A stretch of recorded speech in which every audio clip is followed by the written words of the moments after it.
Na história da literatura universal existem três figuras: Shakespeare, Cervantes e Vieira.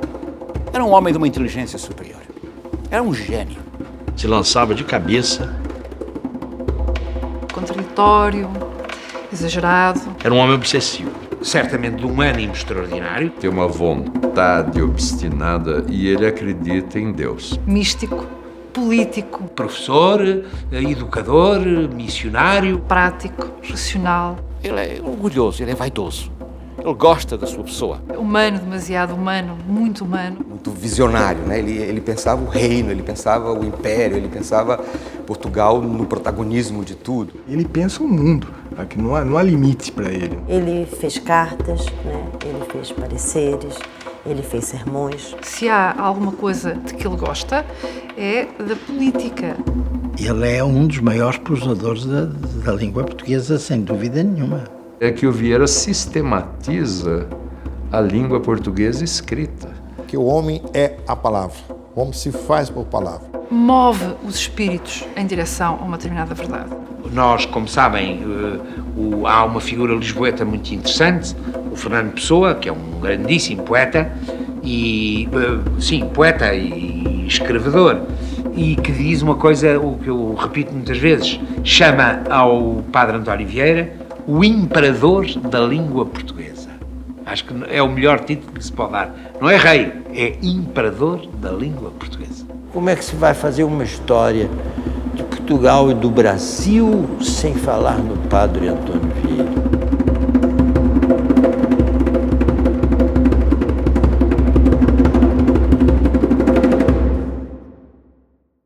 Vieira deveria ter as proporções físicas de uma constituição robusta e de feições harmoniosas.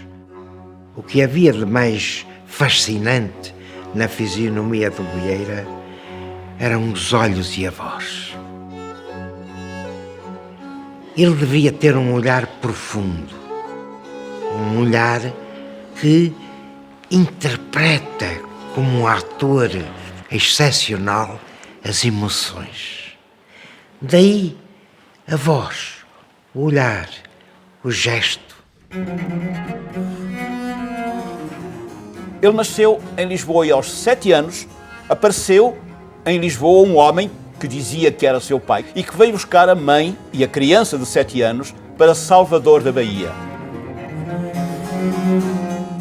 onde Vieira cresceu, onde ele se formou e onde ele frequentou o colégio jesuítas por cerca da idade de 14 ou 15 anos, quando optou, contra a vontade da família, por ser jesuíta. O destino do Vieira estava traçado.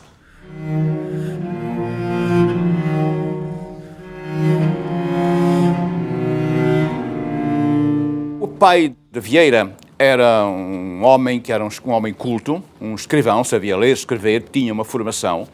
Ele era de origem alentejana, ele era mulato, porque a mãe dele era uma negra, que era, nessa altura, uma servidora, provavelmente ou escrava ou servente na casa dos senhores de União, que eram da zona de Santarém, e, portanto, Vieira tinha uma forte ascendência negra, ele era mestiço. O Padre António Vieira nasceu aqui em Lisboa, muito cedo foi para o Brasil, o seu pai foi lá colocado, entrou no Colégio dos Jesuítas, parece que não seria um aluno muito brilhante, sobretudo nos inícios, e depois, ao fim do seu ensino secundário, ele quis continuar. Vieira estudou no Colégio Jesuítas de Bahia, primeiro como simples aluno e mais tarde, quando ele tinha os seus 15 anos, ele pediu para ser noviço, para entrar para a Companhia de Jesus. E realmente essa entrada na Companhia e a formação que ele veio a receber são da maior importância para compreender o Padre António Vieira. Quem não percebe o que é a formação da Companhia de Jesus não pode perceber o seu percurso dele e de muitos outros jesuítas que ficaram célebres na história.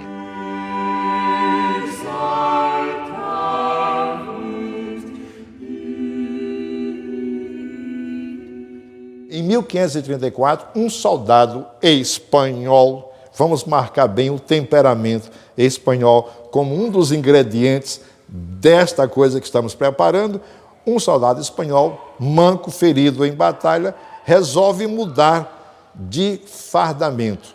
Eu não vou mais ser soldado do príncipe, eu agora vou ser soldado de Deus. Funda a Companhia de Jesus. O nome é eloquente por si mesmo. O termo militar permanece. Quer dizer, o modelo é militar.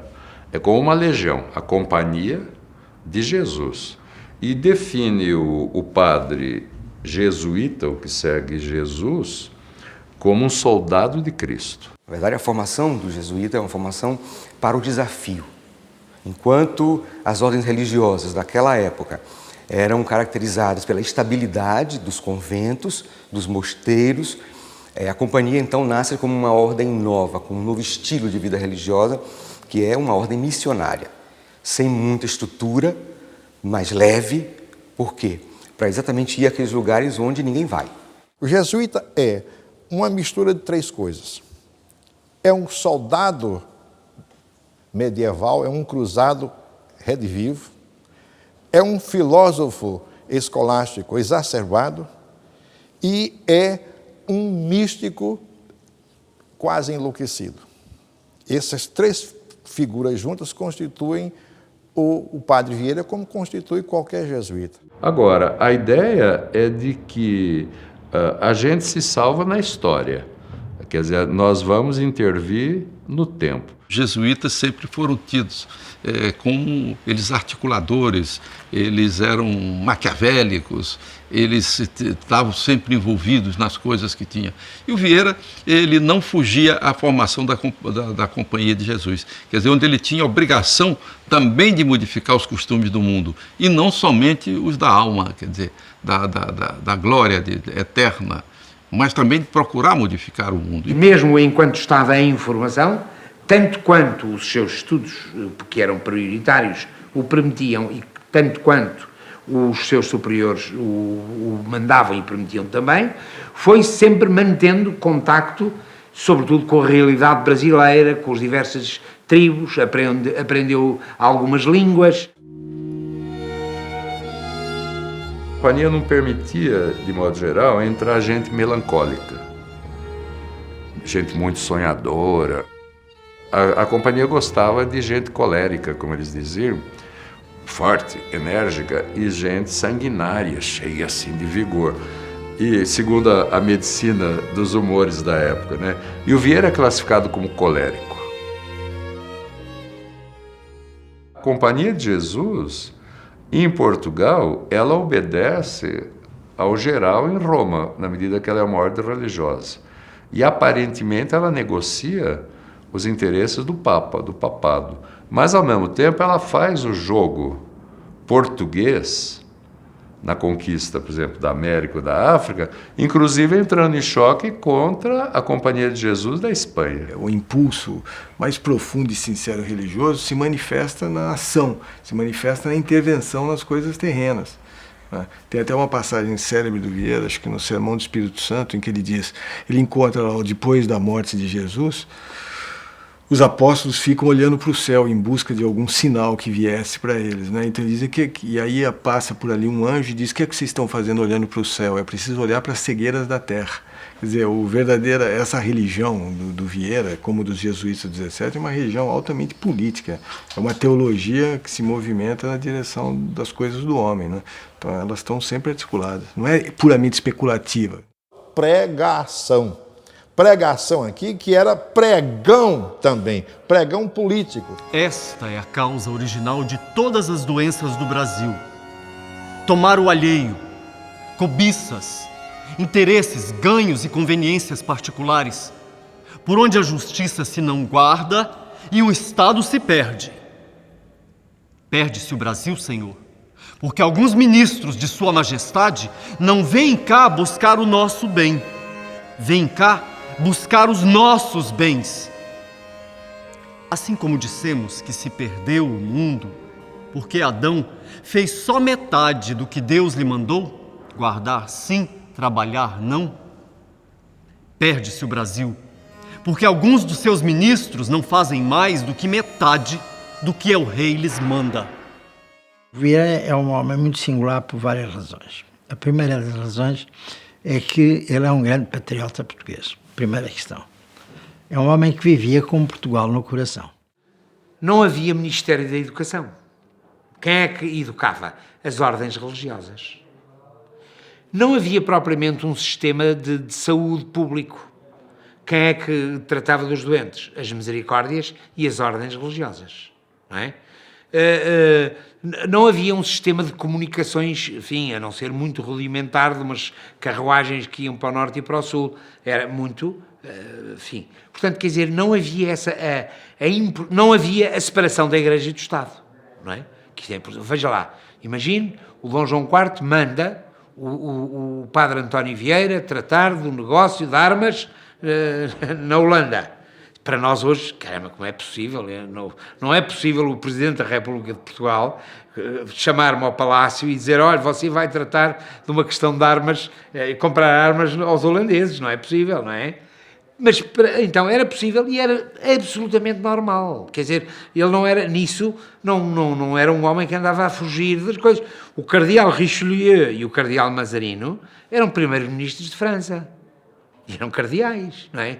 E ninguém os atacava por isso. Atacava por serem bons ou maus, competentes ou incompetentes, honestos ou desonestos. Agora, o facto de serem cardeais não acontecia. Portanto, era um mundo muito diferente. Essa ideia da religião hoje, nós em geral ligamos com uma espécie de opção pessoal íntima, né? Você fala em religião como foro íntimo, e quando se fala, por exemplo, em política, se fala em assuntos do Estado ou em negócios, você pensa numa dimensão pública. E quando uma coisa interfere na outra, em geral, nós repudiamos, né? Uma interferência, por exemplo, da religião no Estado, coisa parecida. Ou mesmo o contrário. Nós também vemos como um mal religioso alguém que pensa todo o tempo em política, digamos, e isso parece não corresponder a uma sinceridade, digamos assim, da alma, né, pneumática. A energia que ele coloca na política não é diferente, e a motivação e o empenhamento e o gosto, o prazer que lhe dá a política não é diferente daquele que também lhe dá a projeção na dimensão mística, na dimensão utópica, teológica e divina. E nenhuma das duas é limitada. São as duas absolutamente ilimitadas. Que a ideia do Maquiavel, em última instância, é a ideia de uma separação, vamos dizer assim. É também uma ideia de separação. Uma separação entre a instância propriamente religiosa e moral, né, ética, se quiser, e digamos, a instância do poder. Quer dizer, muitas vezes um príncipe tem que agir de uma forma amoral, não é? Ou uma forma absolutamente indiferente às questões religiosas para conseguir o bem do seu Estado e a sustentação do seu poder. Muitas vezes, pelo contrário, agindo piedosamente de termos morais, ele pode levar o Estado à ruína. Quer dizer, a grande questão do Maquiavel é uma questão, no fundo, trágica, porque o próprio Maquiavel não descrevia isso com euforia, não é uma descrição eufórica, é uma descrição de uma espécie de, vamos dizer assim, de tragédia humana. Quer dizer, o homem é de tal instância que a sustentação do Estado implica, de alguma maneira, na abdicação das formas religiosas ou daquilo que é. E as formas religiosas, por sua vez, levam, muitas vezes, à capitulação da vida civil. Isso é uma espécie de tragédia, ele via tragicamente. O Vieira, como boa parte dos jesuítas nesse momento e outras religiões, né, o pensamento católico como um todo, ele insistia numa espécie de unicidade desses valores. Quer dizer, a Igreja não se separar, o pensamento religioso e moral não podia se separar do poder.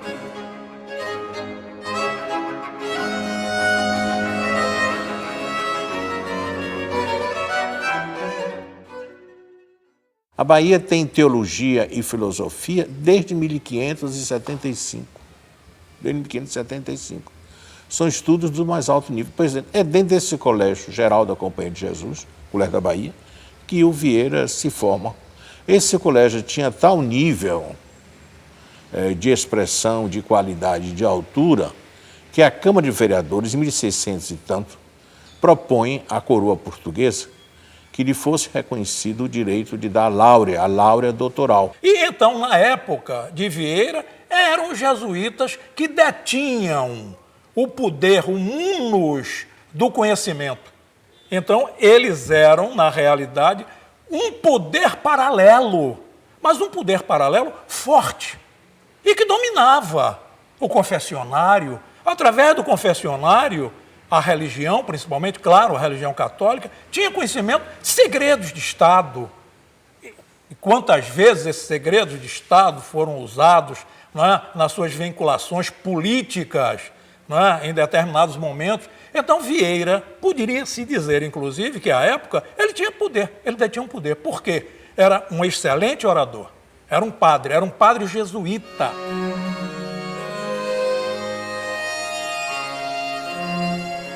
Porque quando o governador chegava aqui, ficava de quarentena com os jesuítas, mas não era quarentena porque saltou com febre, não. Era uma espécie de quarentena para aprender as mazelas, as coisas da cidade. Sob as intrigas dos jesuítas e os jesuítas se meterem na política, os jesuítas sempre fizeram isso. No Brasil também é um momento chave, né? Porque era no século XVII que um narco do Brasil, um dos narcos mais ricos, que é o Nordeste, aí é conquistado pelos holandeses. A primeira invasão holandesa no Brasil ocorreu em 1624. Portugal, então sob o domínio da Espanha, não dispunha de recursos para expulsar os holandeses, que permaneceram por um ano entrincheirados em Salvador até a chegada de uma frota espanhola, o que forçou a rendição flamenga. Vieira foi encarregado de escrever a carta que normalmente era escrita todos os anos para o Superior-Geral em Roma sobre os acontecimentos que afetavam a vida dos jesuítas no Brasil. A Carta Annua é um documento importantíssimo do ponto de vista da presença da primeira invasão holandesa. A Carta Annua é de 26 e o Vieira viu a cidade ser bombardeada. Em dia da aparição de São Miguel, que foi a 8 de maio de 1624, apareceram de fora na costa sobre esta baía 24 velas holandesas de alto bordo, com algumas lanchas de gávea. Mandou logo o senhor governador Diogo de Mendonça Furtado dar rebate. Ajuntou-se a gente, que foram pouco mais ou menos 3.000 homens, e armados, cada um como pôde, se repartiram em companhias, deram cargos e assinaram estâncias. Na mesma tarde saiu o senhor bispo Dom Marcos Teixeira com uma companhia de eclesiásticos armados, não só para animar a gente, mas para, com a espada na mão, se defender e ofender, se fosse necessário, ao inimigo. E, correndo todas as estâncias, exortava a todos, como verdadeiro prelado e pastor, a pelejarem até a morte. Por esta causa, sempre venceriam. Ele acompanhou tudo isso de perto. A tentativa dos holandeses de atacar Salvador, e de fato atacaram e conquistaram, ficaram um ano. Depois, de longe, a conquista de Pernambuco, não é, pelos holandeses. 10 anos de ocupação holandesa, dos 25, ele acompanhou. Saídos aqui de Salvador, os holandeses foram para Recife, porque Recife era uma capitania donatária. Aqui era a capital do Estado. Então, era preciso defender, porque era a capital do Estado do Brasil. Ao passo que Pernambuco era uma capitania donatária, então pertencia a um particular. Então, a corte da Espanha não estava tão preocupada em defender um bem particular. E então foi muito mais fácil para os holandeses entrarem em Pernambuco, porque as defesas eram menores e, além disso, havia o problema. Se os holandeses, que era quem distribuiu o açúcar, não estavam distribuindo e o açúcar estava sendo ali armazenado, o que fazer com açúcar? Ninguém vai viver comendo açúcar. Então, parece que, num primeiro momento, houve assim uma certa facilitação pelos senhores de engenho para que os holandeses, de fato, ocupassem o Nordeste, porque isso significava poder vender o seu açúcar e, portanto, ter dinheiro, etc. Baseados no Recife e com o comércio do açúcar restabelecido, os holandeses ganham força para voltar a atacar Salvador em 1640. uma frota luso-espanhola estava na Bahia, mas completamente desastrada. Tinha sido derrotada no mar, uma frota mal preparada, não havia dinheiro, não havia condições, os soldados estavam mal pagos, os soldados estavam mal vestidos e Vieira estava ao corrente de todos esses problemas. E Vieira pregava sermões para tentar moralizar as tropas, para tentar dar energia às tropas. Há um sermão no qual ele chega a chamar a atenção de Deus, dizendo-lhe, enfim, parece que não valorizais os esforços que nós portugueses estamos fazendo para conquistar e aumentar o império da cristandade, não é? E, portanto, parece que estáis a dar aos holandeses alguma vitória sobre nós portugueses e, de facto, isso não é compreensível. Ele ousou desafiar o próprio Deus.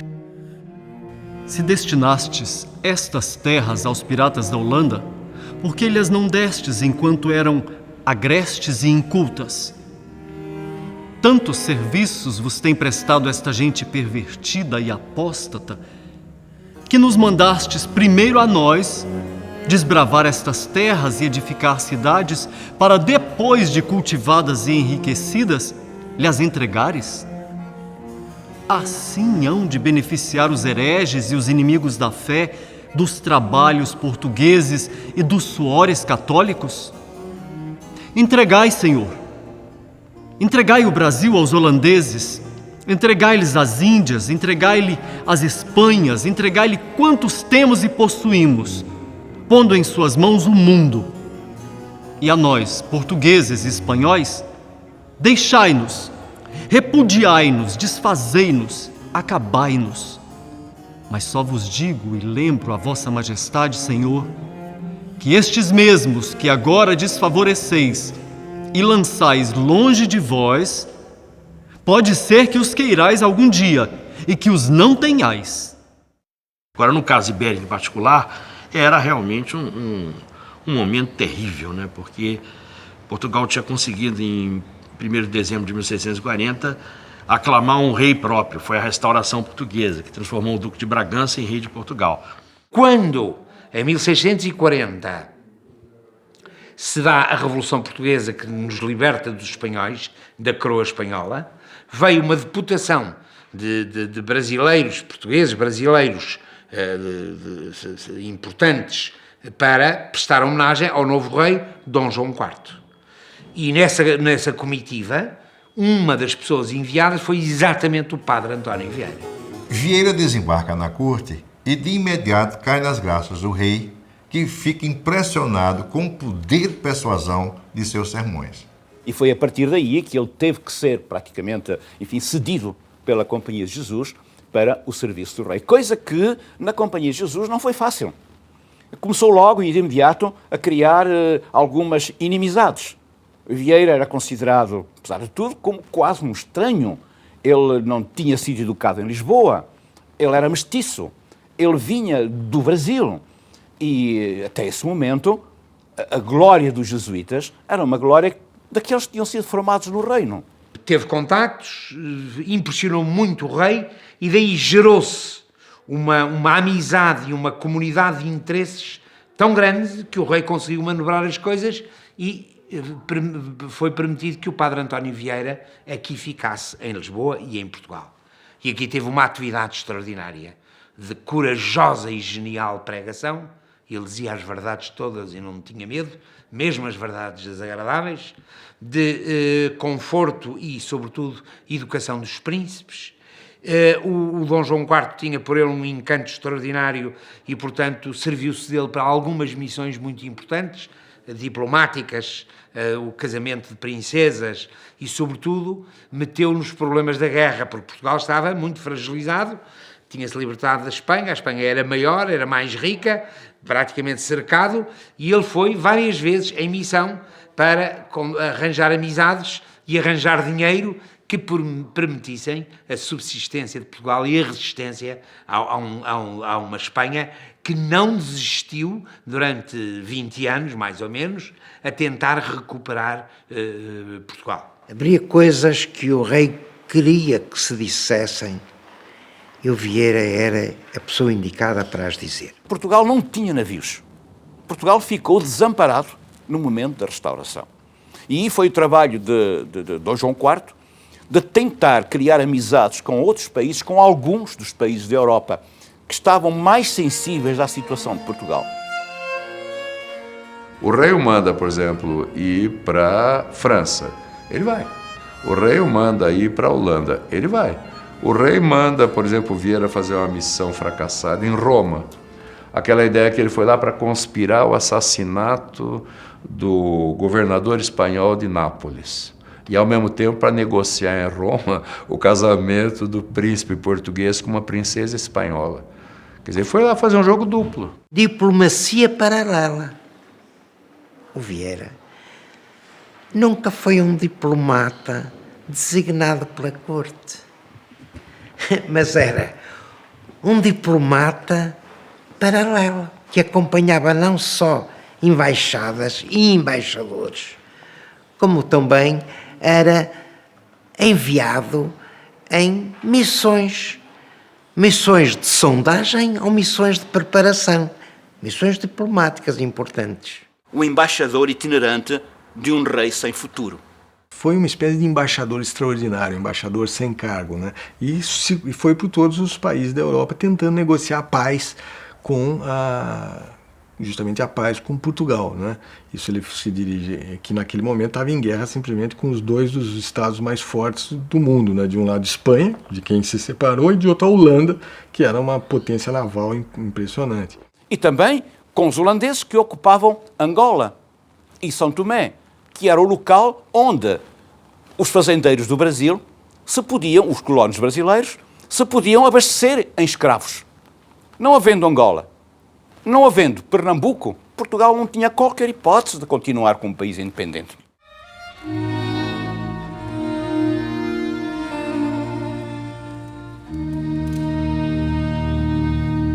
Os projetos do Antônio Vieira para Portugal, eles sempre esbarram nos dominicanos que, no caso, na época dele, controlam a Inquisição. O tribunal ele não tem dotação, ele depende ele vive às custas daquilo que ele próprio consegue, de alguma maneira, confiscar e fazer e obter.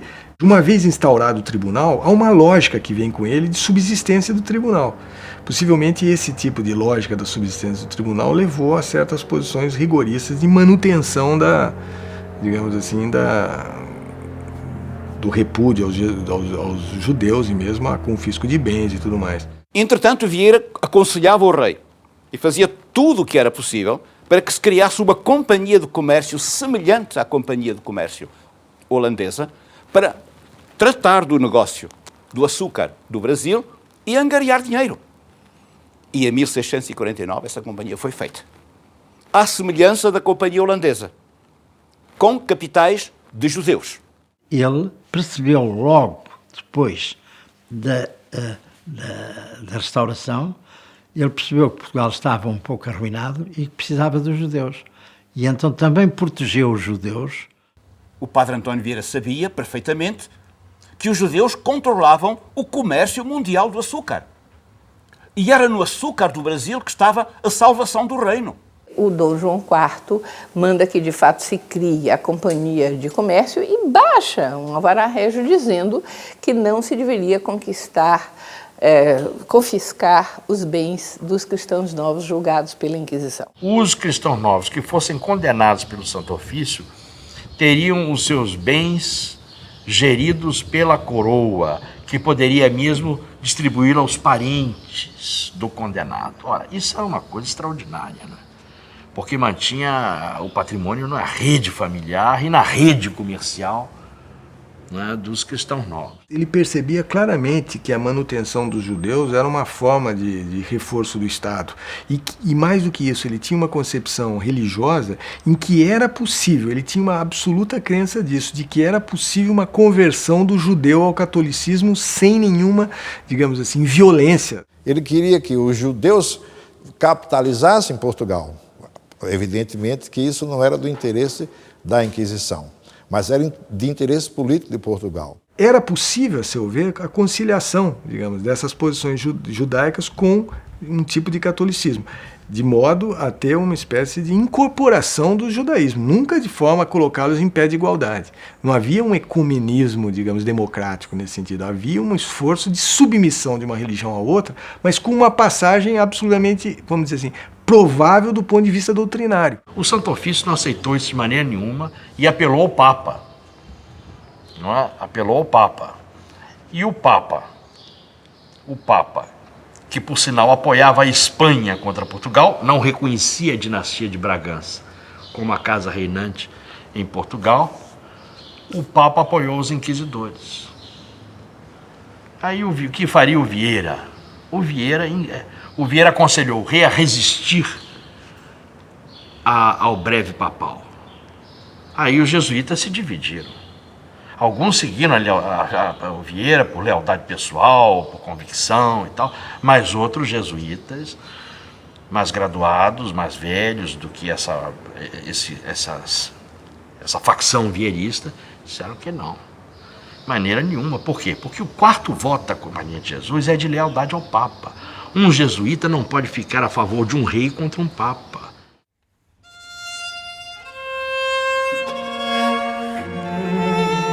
A imagem de Vieira estava não destruída, não estava gasta. O próprio Dom João IV é atacado duramente pelo tribunal a partir da adoção das posições do Vieira. Ele perdeu um pouco a noção, né, de até onde podia ir um jesuíta. Quando uma pessoa considera que tem missão, muitas vezes ela vai em frente fazendo erros e acertos, entende? Todos os meios seriam justificados desde que o fim fosse bom. Dom João IV não tinha aprovação sequer de Roma. Chegou a ser excomungado depois de morto. Isso tudo dirá de como Vieira agia temerariamente. Ele era um padre jesuíta. Aquela não era a sua função. A Inquisição foi altamente popular em Portugal, como era na Espanha. A tal ponto que quando Vieira, por exemplo, se posiciona contra, ele é queimado em Coimbra, como se sabe, em efígie. Não é? Queimado como homem contrário à fé, contrário à religião. Quer dizer, o dia dos autos de fé era um dia de festa também. Né? No púlpito, o Vieira falava com a liberdade dos pregadores. Porque se havia uma censura da Inquisição, não havia propriamente uma censura no púlpito, porque não havia depois forma de controlar o que o pregador disse no púlpito. Então, o grande pregador que deslumbrava toda a gente do alto de um púlpito não conseguia resolver os problemas do reino, nem aconselhar o rei, finalmente, a tomar as decisões mais convenientes. Então, num determinado momento, o Vieira tinha um tal número de inimigos, digamos, em Portugal, das suas ações, que foi pedida, inclusive, a expulsão dele da ordem e foi concedida por parte de Roma. E só não foi aplicada porque o Dom João IV fez com que se suspendesse essa determinação da expulsão, dizendo que tudo que o Vieira tinha feito em função da ordem que ele dava como rei. Portanto, se a ordem o condenasse por isso, ele ia entender que a ordem se colocava contra o rei de Portugal, o que evidentemente fez com que a companhia tivesse menos empenho em expulsar o Vieira.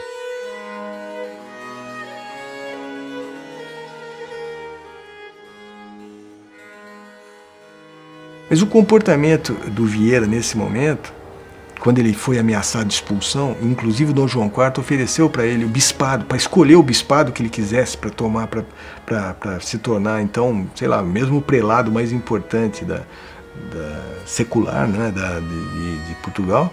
O Vieira se comporta aí de uma maneira extraordinariamente humilde. Ele diz que preferia ser a sombra do porteiro da Companhia de Jesus do que ser expulso dela ou ser o mais alto prelado em qualquer outra.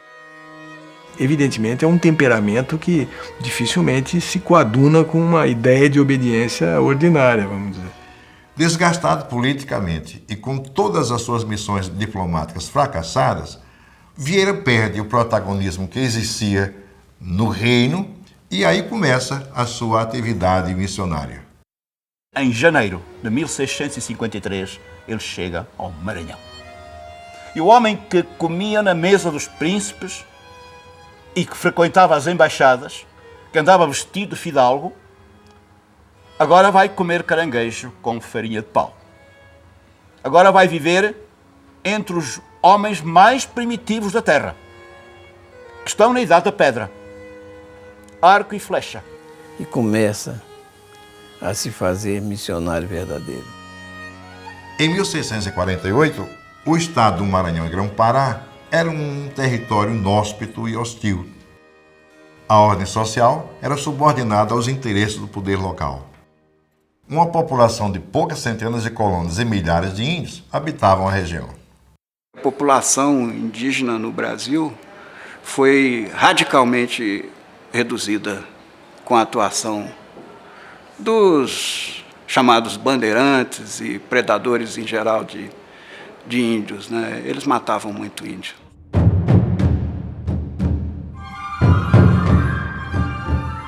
Se a gente pensa, por exemplo, a tese colonialista, que desde o século XVI defende que o índio é animal, ou então escravo por natureza, é uma política genocida, fundamentalmente.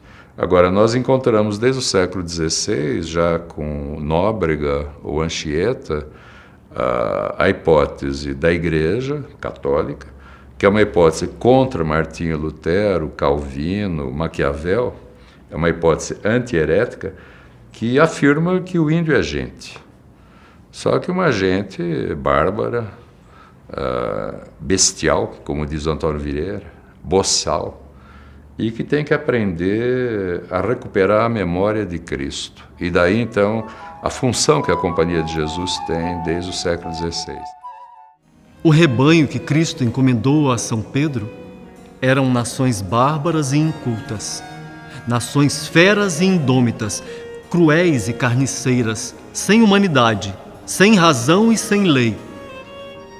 Se em outras terras era necessário aos apóstolos e aos seus sucessores muita experiência e muito amor de Deus para ensinar, nesta terra do Brasil é necessário muito mais, porque a gente destas terras é a mais bruta, a mais ingrata, a mais inconstante, a mais avessa, a mais trabalhosa de ensinar de quantas há no mundo. Tudo aquilo que interessa aos colonos é ter escravos para trabalhar. Ter escravos para as suas lavouras, para o açúcar, para o tabaco, para as drogas do sertão. E ele não consegue harmonizar as suas ideias, as ideias que ele vem desempenhar no Maranhão. Ele tem ordens do rei para fazer aldeamentos, para cristianizar os indígenas. Ele tem ordens da coroa para que os índios sejam livres.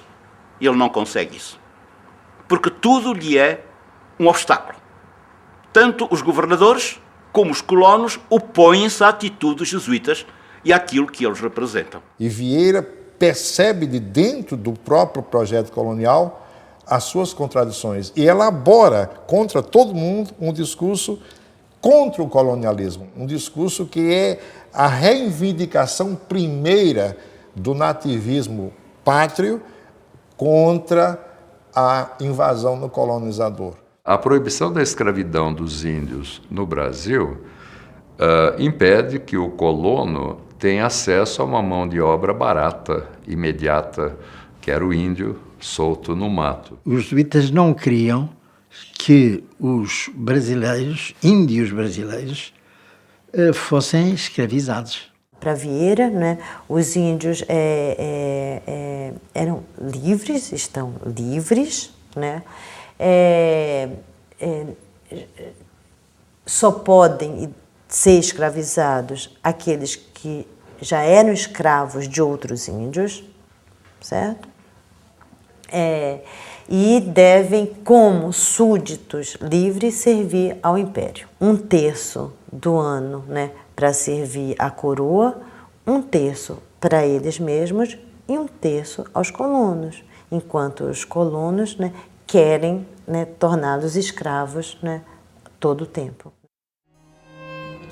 Este povo, esta república, este Estado, não se pode sustentar sem índios. Quem nos há de ir buscar um pote de água ou um feixe de lenha? Quem nos há de fazer 2 covas de mandioca? Hão de ir nossas mulheres? Hão de ir nossos filhos? Primeiramente, não são estes os apertos em que vos hei de pôr, como logo vereis. Mas quando a necessidade ou a consciência obriguem a tanto, digo que sim e torno a dizer que sim. Que vós, que vossas mulheres, que vossos filhos e que todos nós nos sustentássemos dos nossos braços. Porque é melhor sustentar do suor próprio que do sangue alheio. Ah, fazendas do Maranhão, que se esses mantos e essas capas se torceram, haviam de lançar sangue.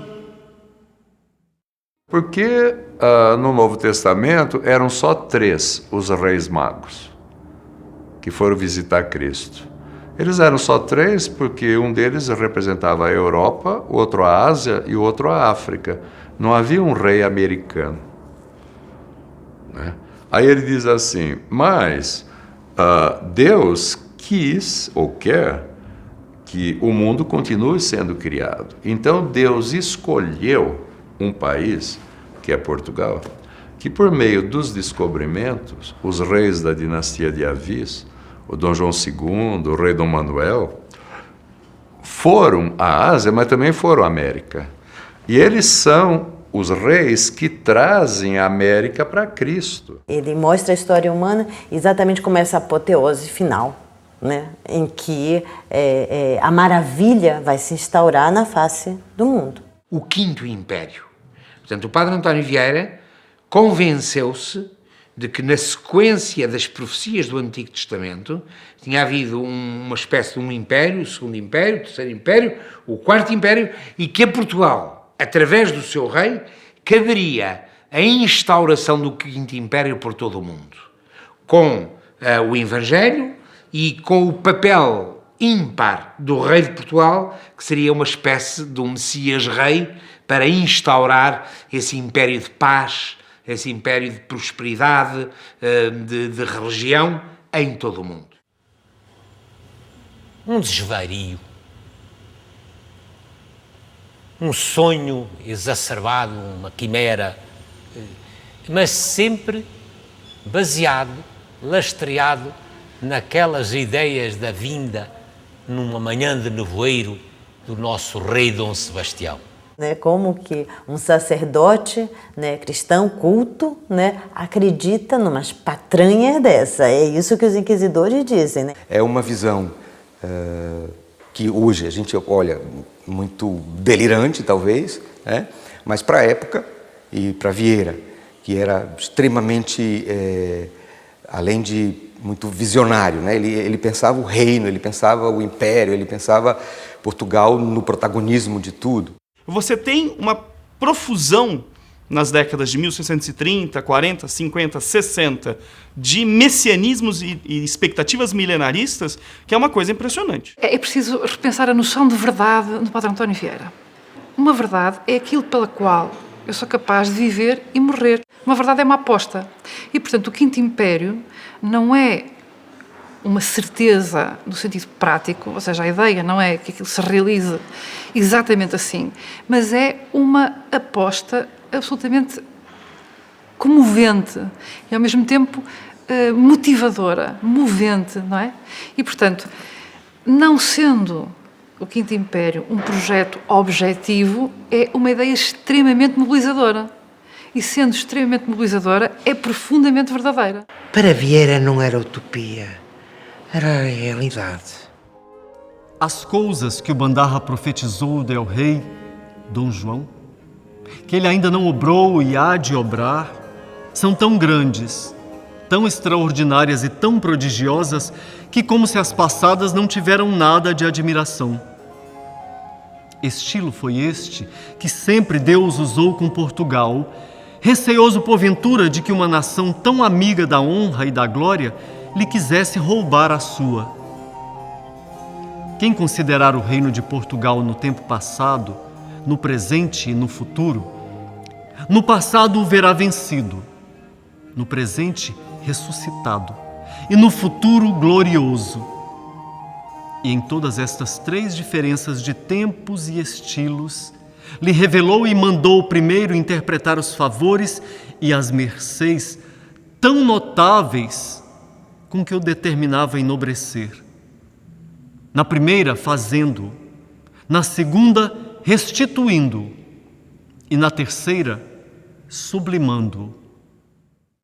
Em relação aos negros, era como ele denuncia os desmandos dos senhores e tudo, mas ele entende, e como toda a sociedade em sua época, que sem os negros não era possível colonizar o Nordeste do Brasil. Quer dizer, sem Pernambuco não há açúcar, e sem Angola não há Pernambuco. E, portanto, é um discurso dúbio, é um discurso hesitante, é quase, como às vezes dizemos para o Camões, uma razão oscilante. Aqui é também uma emoção e uma razão oscilante entre o reconhecimento da profunda dignidade e do profundo sofrimento dos negros, dos pretos, não é, como ele diz, por outro lado, a necessidade de dar um sentido à sua vida, uma vez que não é possível, do ponto de vista prático, sequer defender a ausência da escravatura. E, portanto, a salvação são filhos diretos de Deus, estão sob a proteção de Maria e, portanto, é na prática da resistência que a sua dignidade acaba por ser muito mais elevada que a dos senhores. Em um engenho sois imitadores de Cristo crucificado, porque padeceis de um modo muito semelhante ao que o mesmo Senhor padeceu na sua cruz. Cristo despido, e vós despidos. Cristo sem comer, e vós famintos. Cristo em tudo maltratado, e vós maltratados em tudo. Eles mandam, e vós servis. Eles dormem, e vós velais. Eles descansam, e vós trabalhais. Eles gozam o fruto de vossos trabalhos, e o que vós colhei deles é um trabalho sobre o outro. Não há trabalhos mais doces do que os da vossa oficina. Mas toda essa doçura para quem é? Durante 1 ano e meio, o trabalho de Vieira no Maranhão e Grão-Pará foi um desastre. Ele briga com o governador, ele briga com o capitão Mó, ele briga com todo mundo e sempre com aquela língua de ferro, quer dizer, de fogo que ele tinha. Ele não consegue implantar missões, ele não consegue impor as suas ideias. E ainda por cima, a Câmara do Maranhão manda uma comissão a Lisboa. Comissão essa que se destina a pedir ao rei que faça novas regras e que permita a captura de escravos. E essa comissão consegue aquilo que quer. Vieira fica desesperado. Vieira parte às pressas para Lisboa, levando consigo um parecer para apresentar ao rei, defendendo que a jurisdição dos índios passe dos governadores para o poder dos jesuítas. Dom João IV acolhe o parecer. Ciente da necessidade de obter uma retaguarda militar, além do apoio institucional da coroa, Vieira pede ao rei a ajuda de André Vidal de Negreiros, líder da insurreição pernambucana 1 ano antes. Com André Vidal de Negreiros como governador, com novos padres, e ele entra numa espécie de euforia. Ele é um bandeirante, ele é realmente um militar, ele faz uma campanha arrasadora, ele envia os padres para toda a parte, para norte, para sul, ao longo do Tocantins, ao longo do Rio Amazonas. Alguns padres chegam a ir até onde fica hoje Manaus, manda alguns padres para o Rio Xingu, outros para o Rio Tapajós, e desenvolve as suas missões de uma maneira quase militar, uma estratégia militar. Ele abre caminhos para o interior do Brasil, pacificando regiões. Ele vai para sul até a Serra de Ibiapaba, que é o sítio mais difícil e mais complicado que havia naquela zona, que era necessário pacificar, onde não haviam somente índios, havia descendentes de franceses, de holandeses, enfim, toda a espécie de gente que lá se encontrava, e Vieira acaba por ser como que uma espécie de pequeno rei dentro de um domínio. Era um homem com muita vontade de poder, mas nenhum para si. Todo ele para a glória de Portugal. Vieira parte de São Luís para a Serra de Ibiapaba, em 1658, onde implanta a mais importante de suas missões jesuíticas. Eu acredito que nós podemos ter interesse no Antônio Vieira também, pensando, por exemplo, a triangulação África, Portugal, Maranhão e Brasil no século XVII. A ação dele com a missão de Ibiapaba foi exatamente de ligação desses dois estados, né? Ligação física, concreta, né? O que fez com que, enfim, mais tarde, de fato, esses dois estados se reunissem, né? E não se tornassem, como no resto da América Latina, um estado do Peru, um da Colômbia, um da Bolívia. Eles contribuíram muito para a ocupação do território. Então, porque toda vez que se criava um vicariato, né? Quer dizer, passava a ter um vigário, uma igreja, aí depois virava uma freguesia, ou vice-versa, e depois virava uma vila pelas cartas régias, né, que determinavam que uma freguesia se transformava em vila e depois se transformava em cidade. A presença da coroa portuguesa se fazia mais eficiente, né? Então, Portugal começava a controlar mais o território, cobrar imposto, saber da vida comercial daquele lugar e tudo mais. Os portugueses foram os pioneiros disso que nós chamamos hoje de globalização. Foram os portugueses que europeizaram o mundo. A língua portuguesa foi a primeira língua a ser falada em todos os continentes. Vieira é um dos responsáveis, eu não tenho dúvida, né, de que o Brasil, como um Estado, tivesse se mantido, né, por essas ligações, né, que foram estabelecidas pelos missionários jesuítas, principalmente. Ele chega ao Maranhão, encontra 17 missões e quando ele sai, 8 anos depois, ele deixa 51 missões. Dom João IV morre em 1656 e o trono é ocupado pela rainha Dona Luísa de Gusmão até a maioridade do herdeiro. As disputas que então ocorrem na corte pelo poder dificultam a governação e Vieira fica em situação vulnerável.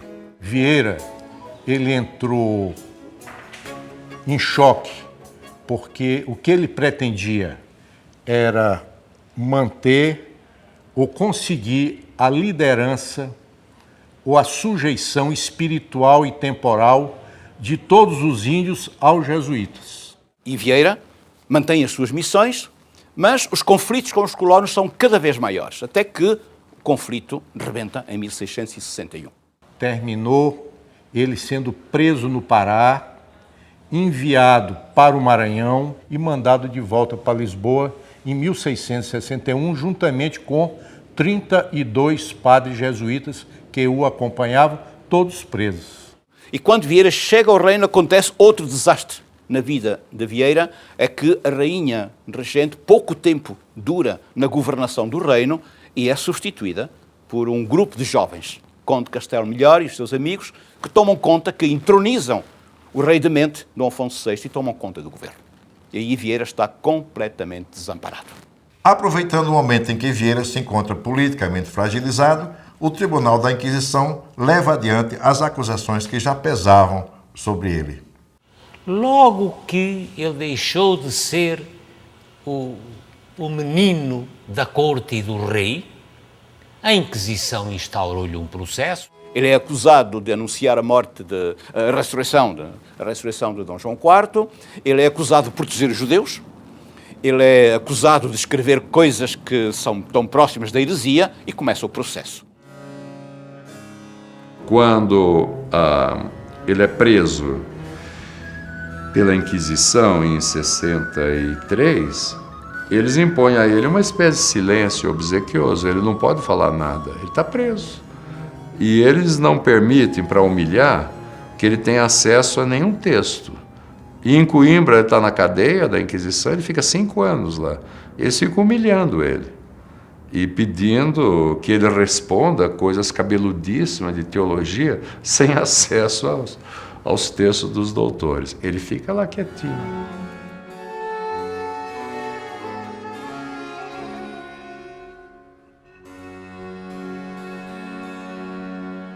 À medida que os exames vão se sucedendo e que eram para ele, enfim, né, reconhecer o seu erro, né, pedir, fazer vênias ao poder da Inquisição, ele reage de uma maneira fortíssima, né, humilhando os próprios inquisidores. Então se dá realmente aí um embate. Mas quando lhe disseram, mentindo-lhe, que o próprio Papa tinha condenado as suas ideias, aí ele cedeu. Ele não se defendeu mais. E jamais ele se desculpou do que ele disse ou do que ele fez. Ele se justifica no sentido de que ele pode ter errado, né, como homem, né, mas o seu pensamento, né,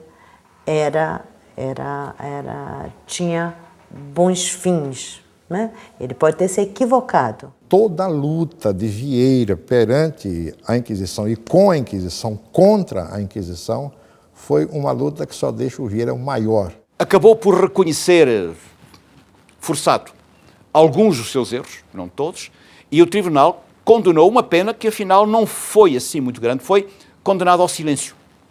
Ele devia ficar em residência permanente no Colégio Jesuítas e não podia mais pregar. Um mês após a sua condenação, Dom Pedro II, articulado com fortes aliados, depõe seu irmão Afonso VI e os nobres golpistas que, de fato, governavam Portugal. Aparentemente vai haver uma mudança muito grande para Vieira, que acaba não se efetivando, né? Mas ele tem grandes esperanças em que esse outro filho do Dom João IV o ascenda novamente ao passo, né? Na verdade, o Dom Pedro tem muito receio da lábia, né, de Vieira e também procura mantê-lo um pouco à distância, mas de fato ele não é um inimigo, né? E a gente vê uma série de perdões que vão sendo dados, né, a Vieira, né, no sentido de que não se encontra, né, de fato, proposições heréticas. Quando ele consegue se liberar da Inquisição, ele vai correndo para Roma para tentar obter o perdão do Papa contra o veto que a Inquisição tinha feito a ele. Vieira chega a Roma em 1669, ano em que o Papa reconhece a dinastia de Bragança como soberana em Portugal. No ano seguinte, prega na igreja de Santo Antônio dos Portugueses o sermão das luzes da nação, louvando a independência de Portugal. Santo Antônio foi luz do mundo porque foi verdadeiro português. E foi verdadeiro português porque foi luz do mundo. O ser luz do mundo nos outros homens é só privilégio da graça. Nos portugueses, é também obrigação da natureza. Os outros homens, por instituição divina, têm só a obrigação de ser católico. O português tem a obrigação de ser católico e de ser apostólico. Os outros cristãos têm a obrigação de crer a fé. O português tem a obrigação de a crer e também de a propagar. É glória singular do Reino de Portugal, só ele, entre todos os do mundo, ter sido fundado e instituído por Deus. Não para o fim político, que é comum a todos os reinos e a todas as nações, mas para o fim apostólico, que é particular deste reino e desta nação. Ele nunca pregou nas grandes igrejas de Roma. Ele pregou naquelas pequenas igrejas, aquelas joias da coroa, aquelas joias da arquitetura, onde se reuniam os embaixadores, onde se reuniam os cardeais.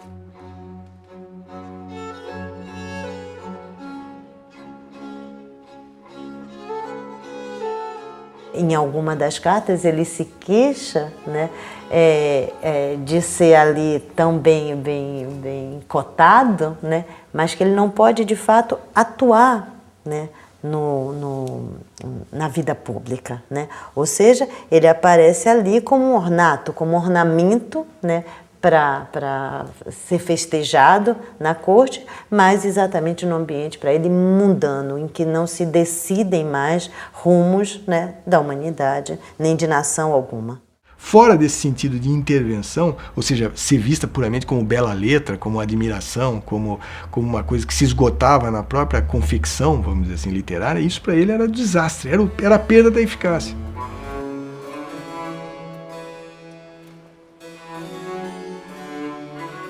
Lendo na sequência temporal, desde 1630 até 1690 e pouco, quando está fazendo sermão, a gente poderia fazer uma história de acontecimentos em que Antônio Vieira esteve falando segundo a liturgia. Mas, ao mesmo tempo, a gente também pode fazer uma história daquilo que, ao longo do tempo, em cada sermão, ele foi falando de índio, ele foi falando de judeu, ele foi falando segundo as conjunturas.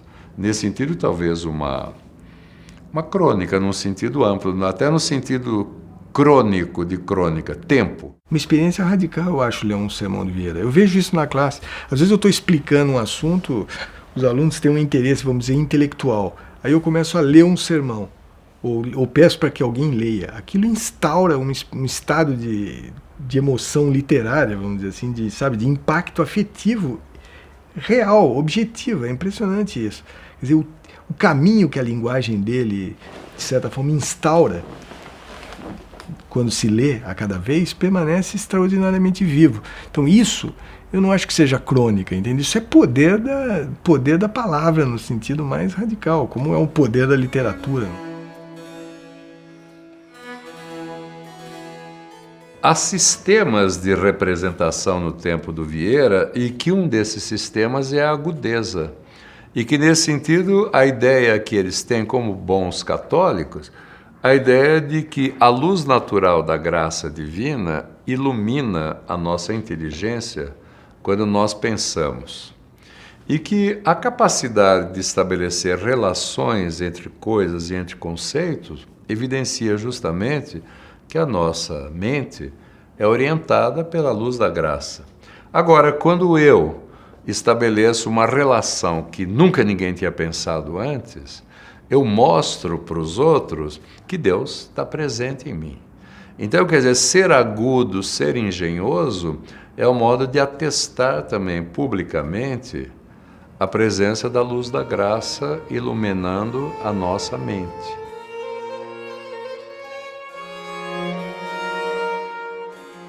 Que na pobreza e na riqueza, na glória e na humilhação, ele nunca perdeu a sua espinha dorsal, quer dizer, ele sempre foi o mesmo. Mesmo aquilo que eticamente poderia ser considerado um pequeno deslize, para ele são apenas meios justificáveis para atingir fins, porque os fins são sempre muito mais valiosos, não é? Porque às vezes o caminho do Senhor não é o mais fácil. Diria que o Vieira é caracteristicamente um anti-maquiavélico. Anti-maquiavélico num sentido particular. Não é só o que contradiz o Maquiavel, mas é o que incorpora o maquiavelismo no interior da igreja. Há momentos em que a religião é um caminho, o discurso religioso é um caminho para atingir um fim político, que em determinado momento se lhe coloca como sendo o mais importante, e em outras alturas é o contrário. Não é? A política é o lugar de reflexão que lhe permite encontrar uma ideia maior, uma ideia que o ultrapassa, uma ideia de divindade sem a qual também não consegue pensar Portugal, nem consegue pensar a história como um todo. E, portanto, dependendo das circunstâncias, eu penso que o padre António Vieira é muito permeável ao mundo. O fato dele ser religioso e de ser crente, né, e sinceramente crente, não há dúvida, faz com que ele tenha uma capacidade de se lançar sobre todas as coisas, absolutamente distintamente, e estabelecer relações surpreendentes entre elas, porque tudo tem origem em Deus. Quer dizer, Deus é um elemento que imanta o conjunto do universo, e não um lugar redutor, autoritário, uma margem, digamos assim, negativa, que nós temos esse tipo de ideia, né? Quer dizer, o que é fantástico nele é que a ideia de religião, a ideia de Deus, de Cristo, é uma espécie de motor de pulsação significativa, entende? Que todas as coisas se relacionam e se imantam mutuamente. Então a ideia do Vieira é que ou ele está num barquinho lá no meio do Tocantins, no meio da selva amazônica, ou ele está em Haia, ou ele está na corte da Ana de Áustria, na França, negociando com o Mazarino, ou ele está no palácio da Rainha Cristina da Suécia, ele está sempre no centro do mundo. Quer dizer, o mundo não tem um centro para ele, quer dizer, porque ele está com Deus e Deus está em toda parte. Essa é a ideia. Para além dos sermões que pregou da sua fama para além de ter vivido os seus momentos de glória como pregador em Roma, houve duas coisas que Vieira conseguiu. A primeira das coisas foi, ele conseguiu que o Papa mandasse fechar o Tribunal da Inquisição e acabar com as execuções. Ele acaba escrevendo um texto que aparece anônimo, né, em colaboração, denunciando os desmandos do Santo Ofício, o que faz com que a Santa Sé proíba o exercício do Santo Ofício em Portugal até o esclarecimento, né, dos seus abusos, né? Foi a maior vitória de Vieira, foi a vingança de Vieira para com a Inquisição. O que torna a Inquisição mais ainda, né, feroz contra Vieira, mas não será possível, né, nenhuma ação, porque ele consegue igualmente um breve, né, do Papa Clemente X, isentando, né, no presente, no passado e no futuro, de qualquer ação da Inquisição. Que o isentava a ele eternamente, perpetuamente, de qualquer jurisdição da Inquisição. Portanto, o padre António Vieira era intocável pelo lado da Inquisição. Após 6 anos de residência em Roma, Vieira retorna a Lisboa, ainda na esperança de participar novamente da política do reino, o que não acontece. E depois, claro, Vieira tinha 70 anos, estava a chegar aos 70 anos, escrevia os seus sermões, queixava-se muito em Roma das temperaturas de Roma, muito frio de inverno, muito quente de verão, fez umas curas nas termas, queixava-se da doença em Portugal e, sobretudo, ele tinha muitas saudades da Bahia. Vieira embarca para a Bahia em janeiro de 1681, na última de suas 7 travessias oceânicas. Ele diz assim, aos 70, não tenho ninguém mais a quem a minha presença faça falta. E não tenho ninguém mais a quem a minha ausência cause saudade. Agora eu começo a viver com privilégios de morto. É um momento em que ele, então, a sua obra literária, né, se compõe, porque os sermões, enfim, depois de tantas peripécias, né, de sua vida, os sermões estavam dispersos, e é aí que ele vai compor essa obra sermonística, parinética toda, e, enfim, é um período de reconhecimento, né, na sua província do Brasil. E acaba por passar os últimos anos da sua vida no Brasil, já com bastante idade, numa quinta que eu não tive a oportunidade de visitar, a Quinta do Tanque, onde acabou por morrer com 90 anos, mas onde teve uma coisa muito boa para ele e para nós. É que teve a oportunidade quase única de poder rever por escrito todos os seus sermões.